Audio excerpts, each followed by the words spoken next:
बिस्मिल्लाहिर्रहमानिर्रहीम अस्सलामुअलैकुम। Welcome to Faiz Mushtaq YouTube academy's channel.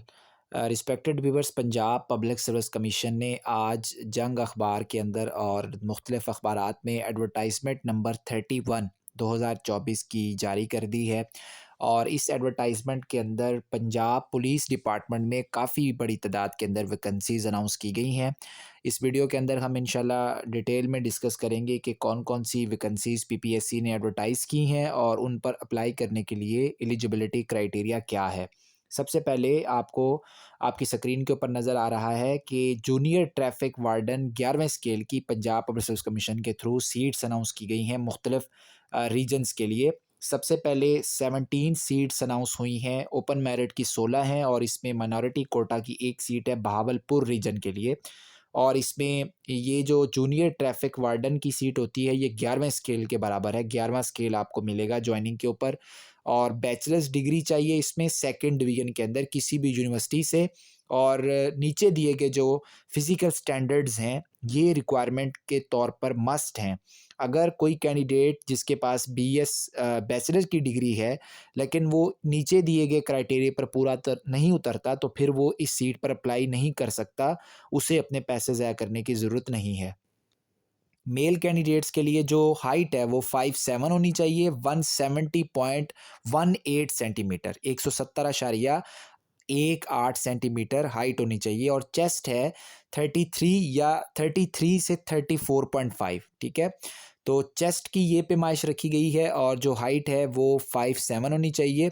और इसके अलावा जो फीमेल है उनके लिए जो हाइट रखी गई है वो 5'2" रखी गई है, 157.48 सेंटीमीटर।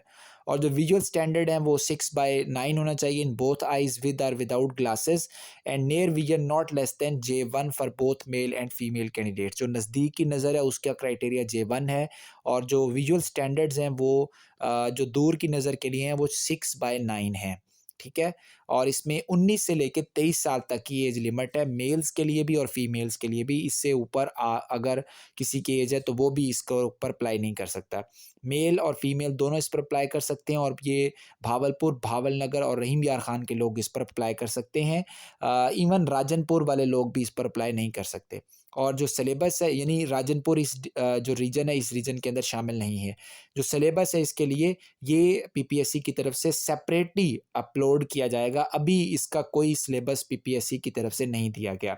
देन उसके बाद जूनियर ट्रैफिक वार्डन की डीजी खान रीजन की सीट्स हैं, ये 16 सीटें आई हैं। और डीजी खान की जो रीजन है इसमें डीजी खान है, मुजफ्फरगढ़ है, राजनपुर है और लिया है। ये 4 डिस्ट्रिक्ट हैं इन डिस्ट्रिक्ट के लोग इस सीट के ऊपर अप्लाई कर सकते हैं। फैसलाबाद रीजन की 14 सीटें हैं, इसमें फैसलाबाद डिवीज़न के लोग, जिसमें फैसलाबाद होगा, चन्योट होगा, जंग होगा और टोबा टेक्सिंग होगा, ये इस पर अप्लाई कर सकते हैं।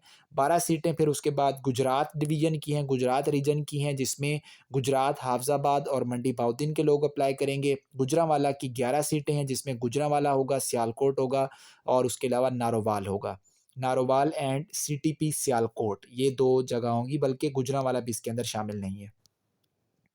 नेक्स्ट उसके बाद मुल्तान रीजन के लिए 15 सीटें हैं और इनके ऊपर विहाड़ी, खानेवाल और लोधरा के जो लोग हैं वो अप्लाई कर सकते हैं। रावलपिंडी की 17 सीट्स के ऊपर झेलम, चकवाल और अटक के लोग अप्लाई कर सकते हैं। और इसके बाद साहिवाल रीजन की 6 सीटें हैं, जिसमें साहिवाल, उकाड़ और पाकपतन के कैंडिडेट्स अप्लाई कर सकते हैं। देन उसके बाद सरगोदा की 11 सीटों के ऊपर सरगोदा, मियांवाली, खुशाब और बखर से अप्लाई किया जा सकता है। और शेखुपुर रीजन के लिए जो है वो शेखुपुर, कसूर और ननकाना साहब के लोग अप्लाई कर सकते हैं। यानी ये जो आरपीओस के रीजन्स बने हुए हैं उनके हिसाब से ये वैकेंसीज अनाउंस की गई हैं। तो ये 11 स्केल की, 11वें स्केल की जूनियर ट्रैफिक वार्डन की दरखास्तें हैं, इनके ऊपर आप अप्लाई कर सकते हैं।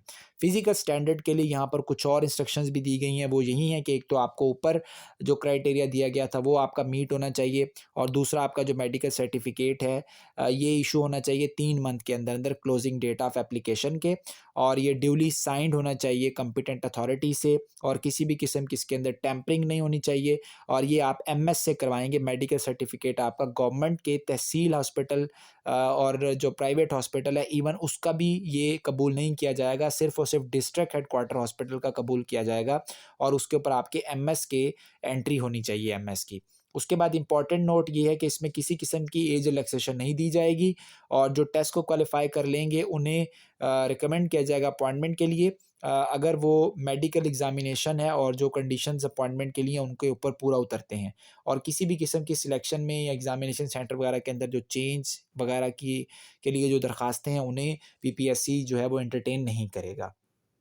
उसके बाद पंजाब पुलिस में काफ़ी और सीट्स अनाउंस हुई हैं सर्विस कोटा के लिए, असिस्टेंट सब इंस्पेक्टर की हैं, रेगुलर बेसिस के ऊपर हैं, और ये पीएचपी की सीट्स हैं। 250 सीटें हैं असिस्टेंट सब इंस्पेक्टर की सर्विस कोटा की, 250 सीट्स हैं।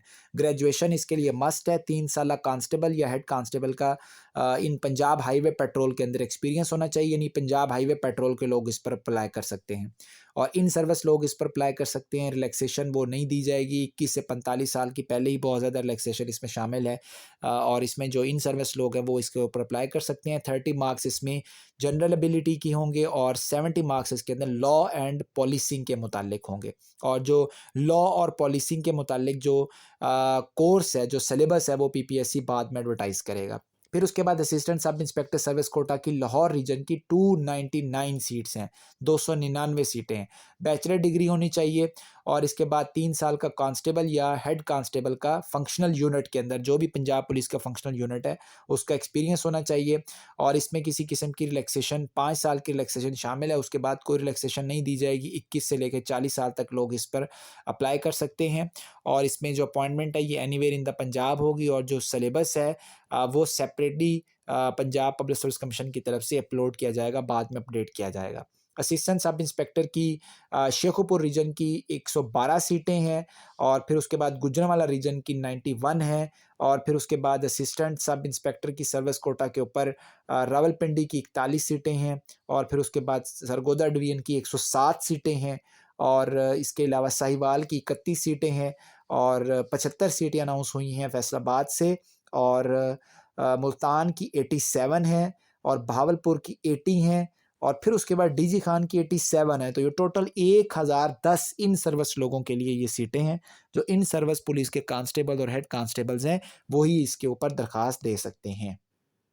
फिर उसके बाद सब इंस्पेक्टर की लाहौर रीजन से 54 सीट्स हैं। इसके लिए ग्रेजुएशन शर्त है, 3 साल का हेड कांस्टेबल का या असिस्टेंट सब इंस्पेक्टर का आपके पास एक्सपीरियंस होना चाहिए। 23 से 40 साल इसमें एज लिमिट रखी गई है, मेल के लिए भी और फीमेल्स के लिए भी। टेस्ट का सिलेबस बाद में अपडेट होगा। 41 सीट्स हैं शेखुपुर के लिए, 60 सीट्स हैं गुजरांवाला के लिए, रावलपिंडी के लिए 29 हैं, सरगोदा के लिए 35 हैं, साहिवाल के लिए 25 हैं, फैसलाबाद के लिए 18 हैं, मुल्तान के लिए 70 हैं, और इसके बाद भावलपुर के लिए 60 हैं, और डीजी खान रीजन के लिए 46 हैं। टोटल ये बनती हैं 438 सीटें। तो इन सीटों के ऊपर दरख्वास्त देने के लिए जो आखिरी डेट पीपीएससी ने अनाउंस की है वो 19 नवंबर 2024 तक पीपीएससी की वेबसाइट के ऊपर जाके दरख्वास्त दी जा सकती है। वीडियो को लाइक करें, चैनल सब्सक्राइब करें। इसके हवाले से कोई कन्फ्यूजन हो तो ज़रूर पूछिएगा। अल्लाह हाफ़िज़।